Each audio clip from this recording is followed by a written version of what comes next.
a minha oração. Senhor meu Deus, neste momento, entra, Senhor, com providência sobre a vida dessa pessoa que está ouvindo essa oração. Cuida dela como a menina dos teus olhos. Abençoa essa pessoa. Envolve ela nos teus braços. Enxugue estas lágrimas. Dê força para ela poder caminhar sempre ao seu caminho. Dê a ela condições, meu Deus, condições de superação. Eu não sei o que ela está passando, mas o Senhor sabe de todas as coisas. Cuida de cada detalhe e abençoa, meu Deus, todos os passos e decisões em nome do Senhor Jesus. E obrigado, meu Deus, por ouvir a minha oração.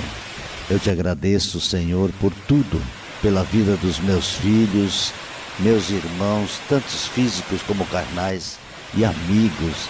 Eu te agradeço, meu Deus, e bendito seja o teu nome, pois tu és digno de toda a honra e toda a glória, para todos sempre.